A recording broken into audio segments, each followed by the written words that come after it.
students, Assalamu alaikum, Bismillahirrahmanirrahim. Today our topic of discussion is most repeated biology MCQs in MDCAT. बच्चों ये video आपके लिए बहुत ज़्यादा ज़रूरी है वो इस सेंस में कि बायोलॉजी MDCAT के अंदर बहुत से MCQs ऐसे होते हैं जो रिपीटेशन के साथ आ रहे हैं बार बार हर साल इन MCQs में से कुछ MCQs जो हैं वो रिपीट हो जाते हैं या इनसे मिलता जुलता कॉन्सेप्ट रिपीट हो जाता है। तो आपने बच्चों ये वीडियो लास्ट तक लाजमी वॉच करनी है ताकि आप इस वीडियो से फायदा उठा सकें। लास्ट टाइम भी अल्हम्दुलिल्लाह मैंने बच्चे जो वीडियो बनाई थी नम्स के हवाले से उस पेपर में से वो बेसिकली एक गेस्ट पेपर था, उस पेपर में से तकरीबन कोई 7 से 8 MCQs जो है वो नम्स के अंदर आए थे। तो बच्चों यहाँ पर जो वीडियो में आपको डाटा दिया जाता है ये कोई व्यूअरशिप के चक्कर में नहीं है, व्यूज वगैरह लेने के लिए नहीं है। एक्चुअली ये जो डाटा है ये सारे का सारा डाटा बच्चों बेस करता है फैक्ट्स के ऊपर, ये एनालिसिस के ऊपर, पैटर्न के ऊपर प्रॉपर तरीके से ये डाटा कलेक्ट करके फिर आपके लिए वीडियो जो है वो बनाई जा रही होती है। तो आपने अच्छे तरीके से बच्चों लास्ट तक वीडियो को वॉच करना है और अगर आपके लिए ये हेल्पफुल रहे, आपको इस वीडियो से फायदा हो तो बच्चों आपने जरूर इस वीडियो को जो है वो लाइक करना है, कमेंट करना है, अपने फ्रेंड्स के साथ शेयर करें ताकि उनका भी फायदा हो और लास्ट तक बच्चे वीडियो को लाजमी देखा करें ताकि आपको प्रॉपर इसका फायदा हो सके। जी बच्चे, फर्स्ट एमसीक्यूज हम यहाँ पर डिस्कस करते हैं। फर्स्ट एमसीक्यूज है बच्चों, which of the following is incorrect about virus. तो आपने वो चीज देखनी है जो वायरस के हवाले से ठीक नहीं होगी। ठीक है, तो बच्चे जरा देखें, अल्फा ऑप्शन है वायरस आर इंट्रासेलुलर पैरासाइट, ये बात बिल्कुल ठीक है, वायरसेस बच्चों इंट्रासेलुलर पैरासाइट होते हैं। बीटा ऑप्शन है viruses can not attack upon prokaryote. तो बच्चों आपको पता है वायरसेस जो हैं वो प्रोकैरियोट के ऊपर अटैक कर सकते हैं और वो वायरसेस जो प्रोकैरियोट के ऊपर अटैक करते हैं वो वायरसेस बैक्टीरियोफेज कहलाते हैं, बैक्टीरिया के जो वायरसेस है। तो इसका मतलब बीटा ऑप्शन यहाँ पर बच्चों क्लियर कट जो है वो करेक्ट हो जाता है, आपको मजीद आगे पढ़ने की जरूरत भी नहीं है, बहुत ऑब्वियस चीज है। नेक्स्ट बच्चों एमसीक्यूज है प्रो sorry pox virus are. Pox virus का बच्चे आपने जीनोम बताना है, आपने इसका न्यूक्लिक एसिड बताना है कि क्या होता है। तो बच्चों आपको पता है पॉक्स वायरस वो सबसे पहला वायरस था जिसके अगेंस्ट वैक्सीनेशन एडवर्ड जेनर ने 1796 में बनाई थी और यही फर्स्ट डिस्कवर्ड वायरल डिजीज थी जिसके ऊपर स्टडी किया गया था। तो बच्चे पॉक्स वायरस का जो जीनोम होता है ये डबल स्टैंडर्ड डीएनए होता है, तो इसका मतलब है अल्फा ऑप्शन जो है वो क्लियर कट करेक्ट हो जाएगा। तो अल्फा ऑप्शन बच्चे हम यहाँ पर इसको जो है वो हाईलाइट कर देते हैं, आपने ये चीज याद रखनी है। नेक्स्ट बच्चे जरा देखिए एमसीक्यूज है, which of following virus has complex capsid that contain of polyhedral head and helical tail. तो जो आपको पता है आपने अपने सिलेबस के अंदर एक ही वायरस ऐसा पढ़ा है जिसका हेड जो है वो पॉलीहेड्रल है, काफी साइड वाला होता है और साथ में उसकी बड़ी कॉम्प्लेक्स किस्म की टेल होती है। तो बच्चों ये वायरस जो है उसका नाम है जी बैक्टीरियोफेज। चार ऑप्शन जो है वो करेक्ट हो जाएगा। ये बच्चों चीज आपने याद रखनी है, एग्जैक्ट स्टेटमेंट भी पेपर में आ सकती है और इससे मिलता जुलता कॉन्सेप्ट भी आ सकता है, तो ध्यान से आपने बच्चों एमसीक्यू को देखना है। नेक्स्ट एमसीक्यू जरा देखें, the virus who can attack the bacteria are known as. तो बच्चों ये भी ऊपर वाली स्टेटमेंट से मिलता जुलता ही एमसीक्यूज आ गया है कि वो वायरस जो बैक्टीरिया को बच्चों किल कर देते हैं, उसकी लाइसिस कर देते हैं, उसको खत्म कर देते हैं, उनको हम बैक्टीरियोफेज बोलते हैं। क्योंकि बच्चे जो वर्ड बैक्टीरियोफेज है इसका मतलब ही होता है बैक्टीरिया ईटिंग वायरस या बैक्टीरिया लाइसिस वायरस। तो ये बच्चों आपने बात याद रखनी है। नेक्स्ट बच्चों जरा देखें, नेक्स्ट एमसीक्यूज है, to reduce one molecule of oxygen dash electron must be pass through the electron transport chain and dash molecule of NaDH is oxidise. अब बच्चों जरा बात को आपने समझना है, मैं आपको ना एक सिंपल सी कहानी बताता हूँ। बच्चों आपने जो है वो इलेक्ट्रॉन ट्रांसपोर्ट चेन में देखा था कि जब एक NaDH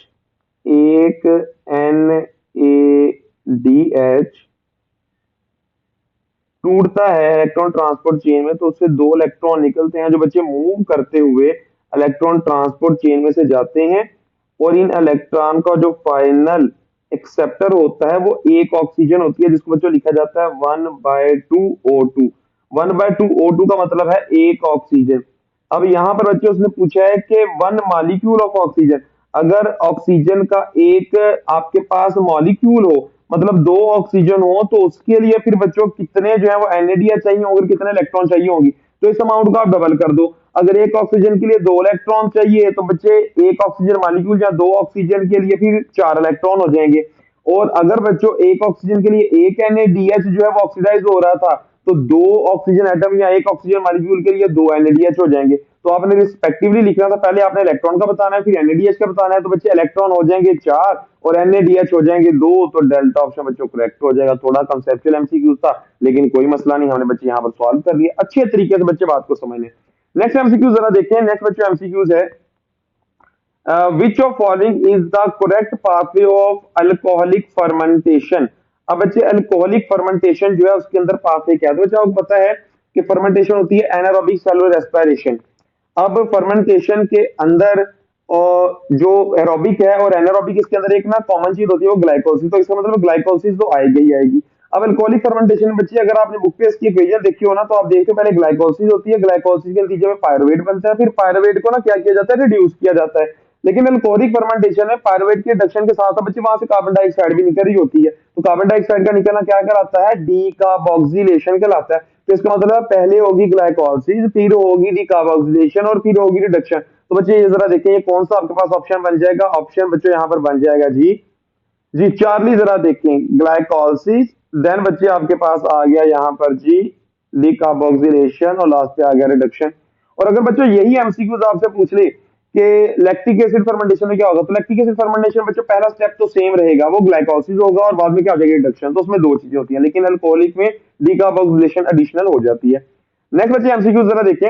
नेक्स्ट एमसीक्यूज आ गया आपके पास यहाँ पर जी, what is the net gain of ATP in glycolysis if it is occurred during the anaerobic respiration। तो बच्चे ये जरा देखें, नेट का उसने वर्ड यूज किया। नेट का मतलब होता है कि आपने जो कंज्यूम हो गई है उनको कटिंग करने के बाद बच्चों बाकी बतानी है। तो आपको पता है कि टोटल बच्चे ग्लाइकोलिसिस के अंदर जो एटीपी होती हैं वो है जी 4, लेकिन इसके स्टार्ट वाले बच्चे फेज में जिसको हम बोलते हैं प्रिपरेटरी फेज, उसमें यूज हो जाती हैं 2। तो यूज होगी 2 4 में से, बाकी कितनी बच गई जी 2 बच गई। तो नेट कितना आ जाएगा बच्चों, फिर 2 आ जाएगा। ठीक है, तो इसका करेक्ट ऑप्शन क्या आ गया यहाँ पर, अल्फा ऑप्शन बच्चों करेक्ट आ गया, 2 एटीपी पर ग्लूकोज मॉलिक्यूल। एक ग्लूकोज मॉलिक्यूल से 2 एटीपी बच्चों आपको मिलते होंगे। ठीक है, नेक्स्ट बच्चे जरा देखें MCQs. The tertiary structure of protein indicate it's. तो बच्चा आपको पता है कि टर्शियरी स्ट्रक्चर तब बनता है जब जो है वो पॉलीपेप्टाइड चेन बैंड करती है, फोल्ड बैक करती है और 3D ग्लोबुलर स्ट्रक्चर के अंदर आ जाती है। और ज्यादातर बच्चे टर्शियरी स्ट्रक्चर, ज्यादातर क्या बच्चे कंप्लीटली टर्शियरी स्ट्रक्चर उन प्रोटीन के अंदर होता है जिन्होंने कोई ना कोई बायोलॉजिकल फंक्शन परफॉर्म करना होता है, कोई ना कोई एक्टिविटी परफॉर्म करनी होती है, like in enzyme, in antibodies. ठीक है, कोई भी फंक्शन परफॉर्म करने वाली जो प्रोटीन होगी ना उसके अंदर टर्शियरी क्वार्टरनरी स्ट्रक्चर होता है। तो जी यहाँ पर जरा देखिए, बीटा ऑप्शन करेक्ट हो जाएगा, बायोलॉजिकल फंक्शन। और अगर बच्चों प्रोटीन ने स्ट्रक्चर बनाना हो तो प्रोटीन के अंदर भी सेकेंडरी स्ट्रक्चर जो होता है वो मोस्ट अबंडेंट होता है। ऐसी प्रोटीन फाइब्रस होती है, ग्लोब्यूलर नहीं होती। नेक्स्ट जो एमसीक्यूज है, only one compound is neutral other are reactive. तो बच्चे जरा बात पे गौर करनी है, आपने वो इनफॉल्विंग कंपाउंड के अंदर से कंपाउंड पॉइंट आउट करना है जो कि न्यूट्रल होगा, बाकी सारे जो है वो न्यूट्रल नहीं होंगे, रिएक्टिव होंगे, पोलर होंगे, आयनिक होंगे बहुत ज्यादा। तो यहाँ पर बच्चे फॉलोइंग ऑप्शन में से जो मोस्ट सूटेबल बनता है ना वो डेल्टा ऑप्शन बनता है, प्योर वाटर। क्योंकि प्योर वाटर जो बच्चे जो होता है ये न्यूट्रल और साथ में ये बहुत ज्यादा रिएक्टिव नहीं होता। बाकी अगर आप साइटोप्लाज्म देखिए, साइटोप्लाज्म में बच्चे बहुत से आयंस हैं, बहुत से सॉल्ट्स हैं, बहुत से एंजाइम मौजूद हैं, तो वहां पर रिएक्ट करने वाली चीजें ज्यादा है। NaCl बच्चे आप होता है एक आयनिक कंपाउंड है, ठीक है, ये भी काफी ज्यादा रिएक्टिव होता है। और यूरेन जो है बच्चों इसके अंदर भी बहुत ज्यादा सॉल्ट होते हैं, तो ये भी रिएक्टिव है। तो इसका मतलब है मोस्ट सूटेबल फॉलोइंग में से जो बनेगा वो प्योर वाटर बनेगा। नेक्स्ट बच्चे एमसीक्यूज जरा देखिए। नेक्स्ट एमसीक्यूज है the temporary storage of energy in the human body. तो बच्चों आपको पता है आपकी बॉडी के अंदर रेडी टू यूज जो एनर्जी होती है वो एटीपी होती है, तभी इसको बच्चे हम क्या बोलते हैं कि हमारी बॉडी की एनर्जी करेंसी है। बाकी जितनी भी फॉर्म है ना, फैट हो या ग्लाइकोजन हो, इनको बच्चों पहले तोड़ा जाता है, ये ग्लूकोज में कन्वर्ट होते हैं, फिर उस ग्लूकोज की सेल रेस्पिरेशन की जाती है तो एटीपी बनती है। लेकिन जो रेडी टू यूज होती है बच्चों हमारे पास एनर्जी की फॉर्म जो टेम्परेरी कहलाती है वो कौन सी चीज है जी, एटीपी है। नेक्स्ट बच्चे जरा देखें, the palmitic acid melts as. तो बच्चे जो पाल्मिटिक एसिड होता है इसका मेल्टिंग पॉइंट ना आपकी बुक के ऊपर क्लियर कट दिया गया है। ठीक है, तो बच्चों पाल्मिटिक एसिड सबसे पहले तो आपने ये समझना है इसके अंदर कार्बन कितने हैं। पाल्मिटिक एसिड के अंदर बच्चे जो नंबर ऑफ कार्बन होते हैं वो है 16। ठीक है, और ये एक सैचुरेटेड फैटी एसिड है, इसके अंदर तमाम कार्बन और कार्बन बॉन्ड जो है सिंगल है। इसका मतलब है अनसैचुरेशन नहीं है, कार्बन बॉन्ड भी ज्यादा है, तो डेफिनेटली इसके अंदर बच्चों जो मेल्टिंग पॉइंट होगा वो भी काफी ज्यादा होगा। तो बच्चे हम इसका मेल्टिंग पॉइंट यहाँ पर देखते हैं कितना बनेगा। तो बच्चों पाल्मिटिक एसिड का जो मेल्टिंग पॉइंट होता है वो है जी बच्चों 63.1 डिग्री सेल्सियस। ठीक है, तो चार्ली ऑप्शन जो है यहाँ पर वो करेक्ट हो जाएगा। तो बच्चों एक बात याद रखनी है, किसी भी फैटी एसिड का जो मेल्टिंग पॉइंट होता है वो डिपेंड करता है नंबर ऑफ कार्बन के ऊपर, और दूसरा बच्चों वो डिपेंड करता है अनसेचुरेशन के ऊपर। अगर तो अनसेचुरेशन ज्यादा होगी तो मेल्टिंग पॉइंट कम होगा, अगर तो अनसेचुरेशन नहीं है तो मेल्टिंग पॉइंट ज्यादा होगा, अगर नंबर ऑफ कार्बन ज्यादा होंगे तो मेल्टिंग पॉइंट तभी ज्यादा होगा। तो मैंने आपको बता दिया, पहली बात है पार्बिटिक एसिड में नंबर ऑफ कार्बन 16 है, तो नंबर ऑफ कार्बन काफी ज्यादा है। दूसरा डबल बॉन्ड इसमें कोई नहीं है, तो ये भी बच्चों दोनों चीजें इसके अंदर मेल्टिंग पॉइंट बढ़ने की वजह बन जाती हैं। तो 63.1 डिग्री सेल्सियस बच्चों इसका मेल्टिंग पॉइंट है। बुक की बच्चों लाइन है, बुक के ऊपर ये वैल्यू दी गई है। नेक्स्ट बच्चे एमसीक्यू जरा देखिए, अमाइलोपेक्टिन डैश है इनसॉल्युबल इन डैश। तो बच्चे आपने ये चीज पढ़ी हुई है, स्टार्च की दो फॉर्म होती हैं, अमाइलोज एंड अमाइलोपेक्टिन। तो जो माइलोपेक्टिन है, पहली बात तो बच्चों ये है कि ये ब्रांच होता है, ये लीनियर नहीं है। और दूसरी बात बच्चों ये है, ये वाटर के अंदर इनसॉल्युबल है, बेशक वो वाटर हॉट हो या कोल्ड हो। तो आपने बच्चों देखना है ऑप्शन के अंदर, पहली बात तो ये कि ब्रांच हो और दूसरा के वाटर हो। तो बच्चों यहाँ पर फॉलोइंग ऑप्शन आपके पास जरा देखिए क्या बन जाता है जी। अल्फा ऑप्शन जरा देखें, ब्रांच शुगर है, ये शुगर का मतलब क्या है, ये कार्बोहाइड्रेट है, पॉलीसेकेराइड है। और दूसरा बच्चों वाटर के अंदर ये इनसॉल्युबल है, बेशक वो हॉट वाटर हो या कोल्ड वाटर हो, मैटर नहीं करता। लेकिन बच्चों जो माइलोज होता है, एक तो वो अनब्रांच है, लीनियर है, और दूसरा वो हॉट वाटर के अंदर सॉल्युबलाइज हो जाता है। नेक्स्ट एमसीक्यू बच्चे जरा देखें, reducing sugar among the following. तो बच्चे एक बात याद रखनी है, वो आपकी कार्बोहाइड्रेट जो मोनोसेक्राइड है, सिंगल यूनिट होती है, हमेशा वही रिड्यूसिंग होगी। जितनी भी बच्चों मोनोसेक्राइड है सारी रिड्यूसिंग है। डाइसेक्राइड भी बच्चों जो है ना वो सारी की सारी क्या है, रिड्यूसिंग है, लेकिन एक रिड्यूसिंग नहीं है, और वो कौन सी है, वो जी सुक्रोज, आपके बुक के कंटेंट के अकॉर्डिंग। और बच्चे जितनी पॉलीसेक्राइड होती हैं सारी की सारी नॉन रिड्यूसिंग है। तो आपने फॉलोइंग ऑप्शन में से ना सबसे पहले कोई नॉन रिड्यूसिंग मतलब शुगर देखनी है, सॉरी रिड्यूसिंग शुगर देखनी है। आपने ये देखना है कि वो मोनोसेक्राइड हो, सिंगल यूनिट वाली हो। तो अल्फा ऑप्शन जरा देखें, अल्फा ऑप्शन है ग्लैक्टोज। तो ग्लैक्टोज बच्चों आपको पता है ये एक हेक्सोज है, ये ग्लूकोज का एक आइसोमर है, स्ट्रक्चरल आइसोमर है। ठीक है, बाकी आप बीटा ऑप्शन देखें बच्चों, ग्लूकोनिक एसिड, तो ये तो कार्बोहाइड्रेट है ही नहीं। चार्ली बच्चों ग्लाइकोजन, ये पॉलीसेकेराइड है, तो ये भी बच्चे क्या होगा, ये रिड्यूसिंग नहीं होगा, नॉन रिड्यूसिंग हो जाएगा। और सुक्रोज बच्चे मैंने आपको भी बताया एसिड डाइसेक्राइड है जो नॉन रिड्यूसिंग होती है, तो इसका मतलब है सूटेबल ऑप्शन अल्फा ही बन गया। देन बच्चों सेलुलोज, तो बच्चों आपको पता है कि सेलुलोज जो है ये पॉलीसेकेराइड है, और ये किसके मिलने से बनता है, ये बीटा ग्लूकोज के बार बार रिपीट होने से, बार बार ग्लाइकोसिडिक बॉन्ड करने से बन रहा होता है। तो ग्लूकोज बच्चे क्या है, एक हेक्सोज शुगर है। तो हम यहाँ पर देखेंगे फॉलोइंग ऑप्शन क्या बन रहा है। तो बच्चे अल्फा ऑप्शन अगर आप जरा देखें तो आपको नजर आएगा हेक्सोज पॉलीसेकेराइड। तो इसका मतलब है हेक्सोज मतलब ग्लूकोज, उसके बार बार जुड़ने से एक पॉलीसेकेराइड बन रहा है। तो बच्चे ये करेक्ट ऑप्शन होगा। ठीक है, बाकी आपके पास डिफरेंट और दूसरे ऑप्शन दिए गए हैं वो करेक्ट नहीं है। अल्फा ऑप्शन बच्चों यहाँ पर करेक्ट हो गया। नेक्स्ट एमसीक्यू है, which of following is responsible for giving firmness and box like shape to plant cell. तो बच्चे प्लांट सेल की जो बॉक्स लाइक शेप होती है, उसकी जो परमानेंट शेप है या ये उसकी शेप चेंज नहीं होती है, वो किसकी वजह से होती है, तो बच्चों आपको पता है ये सारी की सारी प्रॉपर्टी उसकी सेल वॉल की वजह से होती है। ठीक है, तो अल्फा ऑप्शन करेक्ट हो जाएगा। नेक्स्ट बच्चे एमसीक्यूज है, Golgi complex was discovered by. तो बच्चे ये आपकी बुक के ऊपर भी चीज लिखी है, एक साइंटिस्ट है इटालियन, उसका नाम है कैमिलो गोल्जी। इसने फर्स्ट टाइम ऑल के नर्व सेल के अंदर, उल्लू के नर्व सेल के अंदर बच्चे जो है वो गोल्जी कॉम्प्लेक्स को या गोल्जी ऑपरेटर्स को डिस्कवर किया था। नेक्स्ट बच्चे एमसीक्यूज है, which of these is the right combination of molecules which make up of the secondary cell wall. तो बच्चे अगर हम आपकी बुक के कंटेंट के अकॉर्डिंग बात करें ना, तो बीटा ऑप्शन करेक्ट बनेगा, सेलुलोज, हेमिसेलुलोज एंड लिग्निन। लेकिन आपकी पीडीबी के ऊपर बच्चों चीज लिखी हुई है कि हेमिसेलुलोज होता है, लिग्निन होता है, क्यूटेन होता है, वैक्सीज है, सिलिका है, ये तमाम चीजें हैं, सॉल्ट वगैरह है।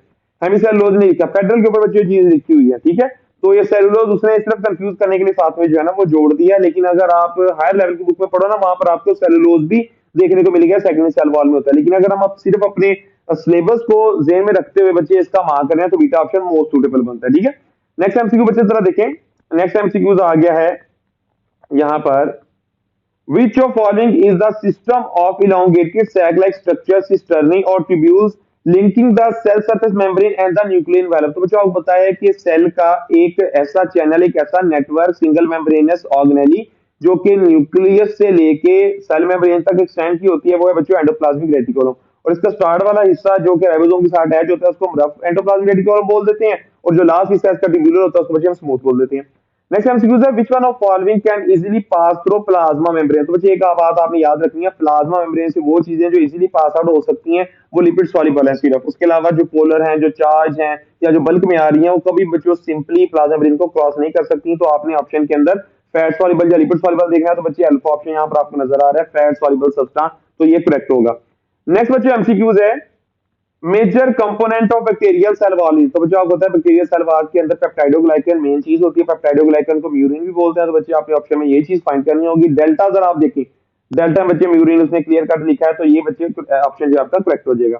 नेक्स्ट बच्चे एमसीक्यूज है, carbon dioxide passes through plasma membrane of cell by. तो बच्चे एक बात याद रखनी है, जो गैसेज होती है छोटी छोटी, जैसे कार्बन डाइऑक्साइड है, ऑक्सीजन है, ये प्लाज्मा मेम्ब्रेन में से इजीली जो है वो सिंपल डिफ्यूजन से पास आउट होके जा सकती है। इनके लिए कोई दूसरी जो है बच्चे ट्रांसपोर्ट का मैकेनिज्म नहीं होता। तो डेल्टा ऑप्शन यहाँ पे करेक्ट हो जाएगा। ठीक है, आपकी बुक के ऊपर ये चीज लिखी हुई है, फंक्शन ऑफ प्लाज्मा मेम्ब्रेन के अंदर। नेक्स्ट बच्चे एमसीक्यू जरा देखें, which part of the hind brain responsible for regulating breathing pattern. तो बच्चे आपने बात ये रखनी है जहन में कि बेशक हार्ट बीट का पैटर्न हो या ब्रीदिंग पैटर्न हो, तो इसको बच्चों कंट्रोल करता है पोन्स।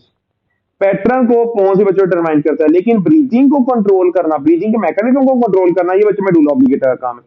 नेक्स्ट बच्चे एमसीक्यूज है, what is the change in the resting potential when a neuron Fyers a nerve impulse. तो बच्चे जब एक न्यूरॉन नर्व इंपल्स फायर करता है तो डेफिनेटली न्यूरॉन की मेम्ब्रेन के ऊपर एक्टिव मेम्ब्रेन पोटेंशियल आ जाता है। और एक्टिव मेम्ब्रेन पोटेंशियल बच्चों क्या होता है कि मेम्ब्रेन बाहरी वाली साइड से पॉजिटिवली चार्ज और अंदर वाली साइड से जो है वो सॉरी बाहर वाली साइड से नेगेटिवली चार्ज और अंदर वाली साइड से जो है वो पॉजिटिवली चार्ज हो जाएगी। ठीक है, और मैसेज आपको पता है बच्चों, पहले डेंड्राइड फिर सेल बॉडी और फिर एक्सॉन इस तरीके से ट्रैवल करता है। तो बच्चे फॉलोइंग ऑप्शन आपने देखा है, कौन सा सूटेबल बनेगा? अल्फा ऑप्शन है, it becomes more negative moving from the cell body to axon. तो बच्चे ये बात बिल्कुल ठीक है कि जब एक्शन मेम्ब्रेन पोटेंशियल होता है तो बाहर से मेम्ब्रेन क्या हो जाती है, नेगेटिव हो जाती है, और अंदर से क्या हो जाती है, पॉजिटिव हो जाती है। ठीक है, एक्टिव मेम्ब्रेन पोटेंशियल की कंडीशन में।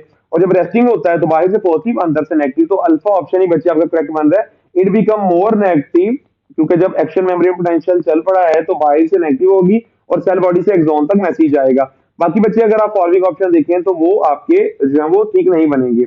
अब बीटा आप देखें ना, लिखा हुआ इट बिकम मोर पॉजिटिव। तो बच्चे अगर मेम्ब्रेन बाहर से पॉजिटिव होगी तो वो एक्शन वाला काम तो होगा ही नहीं, वो तो रेस्टिंग वाला काम होगा ही, तो वैसे ही गलत हो गया। चार्ली देखें, वो कह रहे हैं it become more negative moving from axon to cell body. तो पहली बात तो ठीक लिखी है कि नेगेटिव मोर नेगेटिव हो गया, लेकिन बच्चे सेल बॉडी से एक्सॉन की तरफ मैसेज जाता है, एक्सॉन से सेल बॉडी की तरफ नहीं आ रहा होता, तो वैसे गलत होगा। डेल्टा में बच्चों से क्या लिखा है, मोर पॉजिटिव, तो वैसे गलत हो जाता है। ठीक है, तो करेक्ट ऑप्शन अल्फा बन जाएगा।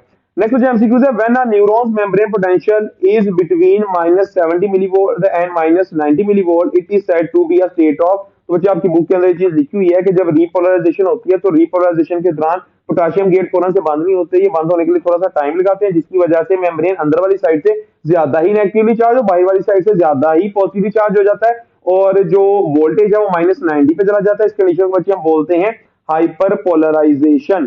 ठीक है, तो बच्चे यहाँ पर जो बीटा ऑप्शन है ये करेक्ट होगा, हाइपर पोलराइजेशन। नेक्स्ट बच्चों एमसीक्यूज है, Addison disease occur because of the under secretion of which hormone. तो बच्चों आपको पता है एडिसन डिजीज तब कॉज होती है जब जो एड्रीनल ग्लैंड है उसके कॉर्टेक्स के हार्मोन सही तरीके से रिलीज नहीं होते, और कॉर्टेक्स बच्चे कौन से हार्मोन, कॉर्टिकोस्टेरोन। ठीक है, तो चार्ली ऑप्शन बच्चे यहाँ पर जो है वो क्या आ जाएगा, करेक्ट आ जाएगा।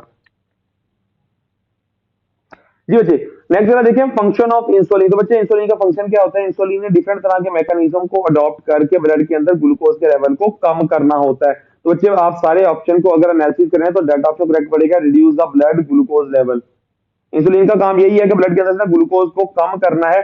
अब इसको कम करने के लिए वो डिफरेंट तरह के बच्चों काम करती है। इंसुलिन क्या करती है कि वो सेल के लिए ग्लूकोज का अपटेक ज्यादा करवा देती है, मसल और लिवर के अंदर जो है वो ग्लाइकोजन की फॉर्मेशन को ज्यादा करवा देती है, लिपिड और फैट्स की ब्रेकडाउन को रोक देती है। तो इस तरीके से उसका मेन काम होता है ब्लड में ग्लूकोज को कम करना, डिफरेंट तरह के प्रोसेस को एक्टिव करके।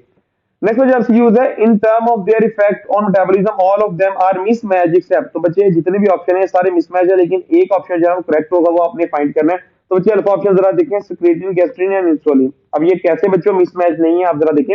जब आप खाना खाते हो तो बच्चे सबसे पहले खाना जाता है आपकी ओरल कैविटी से स्टमक में, स्टमक में जब जाएगा गैस्ट्रिन रिलीज होगा, गैस्ट्रिन की वजह से गैस्ट्रिक जूस रिलीज होगा, प्रोटीन की डाइजेशन होगी, फिर बच्चों वहां से कायम जाएगी ड्यूडिनम में, ड्यूडिनम में जैसे ही एसडी कायम जाती है वहां से स्क्रीटिन रिलीज होता है, स्क्रीटिन की वजह से जो है वो बाइल भी आ रहा होता है, पैंक्रियाटिक जूस भी आता है, मजीद डाइजेशन होती है। डाइजेशन बच्चों जब सारी हो जाती है तो एट दी एंड इलियम के अंदर जाके डाइजेस्टेड जो कंपोनेंट है वो एब्जॉर्ब होते हैं ब्लड के अंदर, और ब्लड में बच्चों जब तमाम चीजें एब्जॉर्ब होकर जाएंगी डेफिनेटली ग्लूकोज भी होकर जाएगी। ब्लड में जब ग्लूकोज ज्यादा हो जाएगी तो उस ग्लूकोज के लेवल को डाउन करने के लिए इंसुलिन रिलीज होगी। तो इसका मतलब है मेटाबॉलिज्म में ये तीनों जो है ना इनका आपस में काम है, ये तो मिसमैच नहीं था।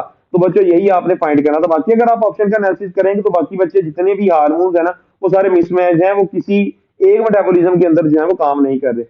नेक्स्ट बच्चे जरा देखिए, नेक्स्ट एमसीक्यूज आ गया है, diffuse nervous system is present in which of animal group. तो बच्चों आपको क्लियर कर पता है डिफ्यूज नर्वस सिस्टम एक ही एनिमल ग्रुप के अंदर पाया जाता है और वो बच्ची एनिमल ग्रुप है जी नाइडेरिया। पोरिफेरा के अंदर बच्चे कोई भी नर्वस सिस्टम नहीं होता। नेक्स्ट फाइलम है नाइडेरिया, इसके अंदर डिफ्यूज नर्वस सिस्टम है। उससे नेक्स्ट फाइलम है प्लेटीहेल्मिन्थेस एंड ओनवर्ड, सारे फाइलम आगे चलते जाते हैं। तो प्लेटीहेल्मिन्थेस में बच्चों पहली दफा सेंट्रलाइज नर्वस सिस्टम आ गया था, ओनवर्ड यही चलता गया था। तो डिफ्यूज सिर्फ एक ही फाइलम है और वो है फाइलम नाइडेरिया या सीलेंट्रीड। नेक्स्ट बच्चों एमसीक्यूज है, what is the correct about triploblastic animal. Triploblastic animal के बारे में कौन सी बात दुरुस्त है। तो बच्चों ट्रिप्लोब्लास्टिक एनिमल्स जो होते हैं they all show bilateral symmetry. बच्चों अल्फा ऑप्शन जो है वो करेक्ट हो जाएगा, इन सब के अंदर बच्चों बायलैटरल सिमेट्री होती है, ठीक है। बाकी अगर आप ऑप्शन देख रहे हैं ना तो बच्चों वो ट्रिप्लोब्लास्टिक ऑर्गेनिज्म के हवाले से बात दुरुस्त नहीं होगी। जैसे बेटा में लिखा है they show radial as well as bilateral symmetry. बच्चे ऐसा नहीं है कि ट्रिप्लोब्लास्टिक ऑर्गेनिज्म रेडियल भी शो करें और बायलैटरल भी शो करें, ऐसा बिल्कुल नहीं होता। वो सारे के सारे ट्रिप्लोब्लास्टिक क्या होते हैं, बायलैटरल वाले होते हैं, ठीक है। और इसमें से सिर्फ एक फाइलम की एक्सेप्शन है और वो है फाइलम अकाइनोडर्मेटा, कि उसके अडल्ट जो होते हैं वो बच्चों शो करते हैं रेडियल, बाकी उसका प्लेन एरिया सॉरी जो उसके लार्वा होते हैं वो भी बच्चों बायलैटरल ही जो शो कर रहे होते हैं। तो ये मोस्ट सूटेबल है। चार्ली देखें दे ऑल आर प्रोटोस्टोम, तो बच्चे ये सारे प्रोटोस्टोम नहीं, इनमें से कुछ ड्यूटेरोस्टोम्स है। और डेल्टा क्या है, दे ऑल आर ड्यूटेरोस्टोम, तो बच्चे ट्रिपल सारे ड्यूटेरोस्टोम नहीं होते, कुछ इसमें से प्रोटेस्टोम होते हैं। तो अल्फा ऑप्शन करेक्ट हो गया। नेक्स्ट जो एमसीक्यू है, which feature identified deuterostome. Deuterostome का कौन सा फीचर है जो यहाँ फॉलोइंग ऑप्शन में दिया गया है। तो बच्चे जरा देखें, यहाँ पर आपके पास 4 ही ऑप्शन है। Mesoderm form from the developing card, तो बच्चों ये इसके वाले से बात बिल्कुल दुरुस्त है। बाकी जितने भी ऑप्शन है वो ड्यूटेरोस्टोम के वाले से नहीं है, वो प्रोटेरोस्टोम के वाले से। यहाँ बच्चों इसको देख के एनालाइज कर सकते हैं। नेक्स्ट एमसीक्यूज है, what is the correct about active site of enzyme. तो जी एंजाइम की एक्टिव साइट के वाले से कौन सी बात दुरुस्त है। तो आप जरा देखिए alpha option, it D attach itself from the product after catalysis. तो वैसे जब कैटालिसिस हो जाता है, रिएक्शन आपका कैटालाइज हो जाता है, सबस्ट्रेट को प्रोडक्ट में कन्वर्ट कर दिया जाता है, तो प्रोडक्ट बच्चे एक्टिव साइट से उतर के अलग हो जाती है। बिल्कुल बात ठीक है इंसान की एक्टिव साइट के वाले से। बाकी जितनी भी चीजें बच्चे वो एक्टिव साइट के वाले से नहीं है, वो यहाँ तो एलोस्टैटिक साइट के वाले से है, या एक्टिव साइट के वाले से, वो गलत है। नेक्स्ट बच्चे एमसीक्यूज है, optimum pH for salivary amylase. तो बच्चे सलाइवरी अमाइलेज के काम करने का जो पीएच है वो 6.8 है। तो ये बच्चे जो सलाइवा रिलीज होता है फ्रेश सलाइवा, उसका पीएच होता है 8, लेकिन थोड़ी देर बाद ही वो पीएच एडजस्ट होकर 6.8 पे आ जाता है, ताकि सलाइवरी माइलेज जो है वो स्टार्च को ग्लाइकोजन की डाइजेशन करके उसको माल्टोज में कन्वर्ट कर सके। नेक्स्ट बच्चे एमसीक्यूज है, optimum pH for pancreatic lipase. तो बच्चे पैंक्रियाटिक लाइपेज का आपने पीएच बताना, ऑप्टिमम क्या है। तो बच्चे वो डेल्टा ऑप्शन आ गया यहाँ पर 9। ये ठीक है, ये हमने एमसीक्यूज पास पेपर में भी किया था। और आपको पता होगा बार बार पास पेपर के अंदर ये एमसीक्यूज आया हुआ है कि पैंक्रियाटिक लाइपेज जो है इसकी पीएच के बारे में बता दें, काफी दफा रिपीट हो चुका है। नेक्स्ट बच्चे एमसीक्यूज है, enzyme have capacity to change the. तो एंजाइम के पास बच्चों क्या कैपेसिटी होती है। अल्फा ऑप्शन देखिए, concentration of substrate in reaction system. तो बच्चों डेफिनेटली ये बिल्कुल ठीक है, एंजाइम के पास ये कैपेसिटी होती है कि ये रिएक्शन के अंदर सबस्ट्रेट की कंसंट्रेशन को चेंज करते हैं। कैसे चेंज करते हैं, क्योंकि बच्चे एंजाइम सबस्ट्रेट को पकड़ता है, पकड़ के इसको प्रोडक्ट में कन्वर्ट कर देता है। तो एंजाइम जैसे जैसे सबस्ट्रेट को प्रोडक्ट में कन्वर्ट करते जाएंगे, प्रोडक्ट की अमाउंट बढ़ती जाएगी, सबस्ट्रेट की अमाउंट कम होती जाएगी। बाकी बच्चों जितने भी ऑप्शन है ये एंजाइम की कैपेसिटी नहीं है, ठीक है। ये फिजिकल चीजें हैं जो एंजाइम को प्रोवाइड की जाती है, तो वो काम करती हैं। नेक्स्ट जो एमसीक्यूज है, catalyst that increase the rate of biological chemical reaction. तो बच्चों आपको पता है ये एंजाइम के बारे में बात हो रही है, जितने बायोलॉजिकल रिएक्शंस होते हैं उसका कैटालिस्ट जो है वो एंजाइम है। नेक्स्ट जो एमसीक्यूज है, the origin of new species from already existing species over a period of time is. तो बच्चे ये एवोल्यूशन है, क्लियर कट आपको बात पता है, ये एवोल्यूशन की बच्चों डेफिनेशन है। नेक्स्ट बच्चों एमसीक्यूज है, होमोलोगस ऑर्गन इंडिकेट। तो एक बात याद रखिए, होमोलोगस ऑर्गन ऐसे होते हैं जो स्ट्रक्चरली सेम होते हैं लेकिन फंक्शनली डिफरेंट होते हैं। तो ये इसकी वजह से जो एवोल्यूशन रिप्रेजेंट होती है बच्चों, वो एवोल्यूशन है डाइवर्जेंट, डाइवर्जेंट एवोल्यूशन। और होमोलोगस ऑर्गन की वजह से बच्चे जो एवोल्यूशन इंडिकेट होती है वो होती है कन्वर्जेंट। नेक्स्ट जो एमसीक्यूज है, the variation in individual that lead to the evolution are because of difference in their. तो बच्चों वेरिएशन जो आती है इंडिविजुअल के अंदर जिसकी वजह से एवोल्यूशन होती है, उसका मेन डिफरेंस होता है जीन्स का। डेफिनेटली बच्चे जब जीन्स चेंज होते हैं ना तो कैरेक्टरिस्टिक्स भी चेंज होती हैं, फिर फिजियोलॉजी भी चेंज हो जाती है, एनाटॉमी वगैरह भी तमाम चीजें चेंज हो जाती है। जो मेन डिफरेंस आता है वेरिएशन की वजह बनती है बच्चों, वो जीन्स ही होते हैं, जिसके बारे में डार्विन को नहीं पता था, लेकिन मेंडल ने इसके बारे में चीजें क्लियर की थी। नेक्स्ट जो एमसीक्यूज है, evolution is the process that demonstrate. Evolution कौन सा प्रोसेस है, ये क्या बताता है बच्चे। डेल्टा ऑप्शन जरा देखिए, how new species are formed specially and specifically by the nature. तो बच्चों आपको पता है कि जब भी कोई ऑर्गेनिज्म किसी नए एनवायरनमेंट में जाता है तो अपने आप को उस एनवायरनमेंट के मुताबिक एडजस्ट करने की जरूरत उसको जरूरत पेश होती है, वो अपने आप को एडजस्ट करता है और नेचर के मुताबिक जो जीन्स उस ऑर्गेनिज्म के अंदर फिट होते हैं बच्चे वो रहते हैं, बाकी जो होते हैं एलिमिनेट हो जाते हैं। तो at the end over the time ये माइनर चेंजेस क्यूमुलेट होती रहती हैं और एवोल्यूशन हो जाती है। तो बच्चे हम कहते हैं कि एवोल्यूशन बाय नेचुरल सिलेक्शन, कि एवोल्यूशन हमेशा नेचर ही ट्रिगर करती है, नेचर की वजह से ही होती है। नेक्स्ट जो एमसीक्यू है, which of following enzyme is absent in pancreatic juice, तो पैंक्रियाटिक जूस के अंदर बच्चे एरिप्सिन नहीं होता। ये ज्यूजिनम के अंदर जाके, ज्यूजिनम और इलियम के अंदर बच्चे जाके जो एंजाइम रिलीज होते हैं ना, उसके अंदर रिप्सिन ऐड होता है, ये पैंक्रियाटिक जूस में ऐड नहीं होता। नेक्स्ट जो एमसीक्यू है, the condition characterized by bouts of overeating fattening food is called as, तो बच्चे जब कोई इंसान साइकोलॉजिकली बहुत डिस्टर्ब होता है और वो ये चीज फील करता है कि उसको बहुत ज्यादा खाना खाने से उसका स्ट्रेस कम होता है, वो बहुत अच्छा फील करता है, तो ऐसी बच्चे जो साइकोलॉजिकल आपकी फूड से रिलेटेड डिजीज उसको हम बोलते हैं बुलिमिया नर्वोसा, और इससे मिलती जुलती और इसके जो उलट होती है, ऑपोजिट होती है, उसके बच्चे हम बोलते हैं एनोरेक्सिया नर्वोसा, जिसमें मोटा होने के डर से कोई भी इंडिविजुअल जो है खाना खाना ही छोड़ देता है। नेक्स्ट जो एमसीक्यूज है, इनकम्प्लीट और इनपरफेक्ट डाइजेशन इज कॉल्ड है, तो बच्चे बात याद रखनी है डिस्पेप्सिया, डेल्टा ऑप्शन करेक्ट है कि जब आपकी डाइजेशन अच्छे तरीके से नहीं हो पाती, इसको बच्चे हम बोलते हैं डिस्पेप्सिया, इसको उर्दू में बदहजमी भी बोला जाता है। इसकी दो वजूहत हो सकती हैं, यहाँ तो बच्चे जो गैस्ट्रिक जूस है वो सही तरीके से रिलीज नहीं हो रहा, यहाँ बच्चों बाइल की प्रोडक्शन सही तरह नहीं हो रही है, बाइल की प्रोडक्शन के अंदर जो बाइल जूस में जो चीजें होनी चाहिए वो बच्चों प्रॉपर नहीं है, मतलब डाइजेशन से रिलेटेड जितने भी जूसेस है ना, उनकी क्वालिटी कम है या क्वांटिटी जो है बच्चों उसकी कॉम्प्रोमाइज है, उसकी वजह से बदहजमी होती है, खुराक हजम नहीं होती, इसको हम डिस्पेप्सिया बोलते हैं। नेक्स्ट जो एमसीक्यूज है, the osmotic pressure of blood is maintain by, तो बच्चे ब्लड का जो ऑस्मोटिक प्रेशर होता है ना, वो एक प्लाज्मा प्रोटीन एल्ब्यूमिन की वजह से होता है, तो चार्ली ऑप्शन करेक्ट हो जाएगा। नेक्स्ट जो एमसीक्यूज है, concentration of bile is the function of which body part, तो बच्चे कंसंट्रेशन ऑफ बाइल काम होता है गाल ब्लैडर का, कि लीवर बना के बाइल को स्टोर करता जाता है गाल ब्लैडर में और यहीं पे बच्चे कंसंट्रेट होता है। नेक्स्ट एमसीक्यूज है, which one is the contagious disease, तो बच्चे फॉलोइंग ऑप्शन में से कंटेजियस डिजीज वो है जो एक इंसान से दूसरे को लग जाए, मतलब इन्फेक्शन डिजीज की बात हो रही है, तो बच्चे चार्ली ऑप्शन जरा देखिए, पल्मोनरी ट्यूबरक्लोसिस, क्योंकि बच्चों ये इन्फेक्शन डिजीज है तो एक इंसान से दूसरे को हो सकती है, कंटेजियस की कैटेगरी में ही आती है। नेक्स्ट एमसीक्यूज है, which cell protect stomach wall by producing mucus, तो बच्चों आपको बताया कि स्टमक की इनर वॉल को म्यूकस की वजह से जो है प्रोटेक्ट किया जाता है from the action of pepsin या from the action of HCl, और ये प्रोटेक्शन प्रोवाइड करने के लिए म्यूकस कौन रिलीज करते हैं बच्चों, म्यूकस सेल डेफिनेटली करेंगे, बहुत आसान एमसीक्यूज, अल्फा ऑप्शन आ गया। लास्ट में बच्चे एमसीक्यूज है, which of following is the circular double stranded DNA molecule present in some bacterial cell, तो बच्चे बैक्टीरियल सेल के अंदर जो circular double stranded DNA molecule होता है उसको बच्चे हम बोलते हैं उसका न्यूक्लियोइड। अब कुछ बच्चे कहेंगे इसका प्लाज्मिड आएगा, बच्चे प्लाज्मिड ना तब आएगा जब हम बोलेंगे कि extra chromosomal circular double stranded DNA, क्योंकि बच्चों जो क्रोमोसोमल डीएनए है ना बैक्टीरिया में वो एक ही होता है, वो डबल स्ट्रैंडेड है, सर्कुलर है और वो क्रोमोसोमल है, लेकिन अगर क्रोमोसोम के अलावा कोई सर्कुलर डबल स्ट्रैंडेड हो वो प्लाज्मिड होता है, जिसमें डिफरेंट तरह की रेजिस्टेंस के लिए जीन्स पाए जाते हैं। तो आज बच्चों वीडियो जो है लैपटॉप मेरा ठीक नहीं था, जिसकी वजह से मुझे मोबाइल के ऊपर ये वीडियो रिकॉर्ड करनी पड़ी है, लेकिन ये डाटा आप तक पहुंचाना बहुत ज्यादा जरूरी था, इसलिए मैंने मोबाइल के ऊपर ही इसको बच्चे रिकॉर्ड करके आप तक जो है पहुंचाया है। इसको अच्छे तरीके से बच्चों आपने वॉच करना है, इसको आपने देखना है, इंशाल्लाह बाकी भी मैं वीडियो कोशिश करूंगा कल जो 2-3 इंपॉर्टेंट चैप्टर है उसकी बच्चों मैं अपलोड कर दूं, ताकि आपके लिए काफी ज्यादा फायदा हो जाए एमडी कैड के अंदर। तो इसकी मैं कोशिश करता हूँ आपको जो विजुअल्स इसके हैं वो अच्छे तरीके से आपको रिसीव हो सके। बाकी कोई कमी कोताही अगर इसके अंदर रह गई हो तो बच्चों उसके लिए माजरत। बाकी आप सबके लिए जितनी भी एमडी कैट को देने वाले स्टूडेंट हैं, एमडी कैट के अटेम्प्ट करने वाले स्टूडेंट हैं, सबके लिए बच्चों बेस्ट ऑफ लक। अच्छे तरीके से आपने एमडी कैट को अटेम्प्ट करना है, कॉन्फिडेंट रहना है, बाकी अल्लाह ताला आप सबका जो है वो मदद करेंगे। अगली वीडियो के आने तक बच्चों अल्लाह हाफिज।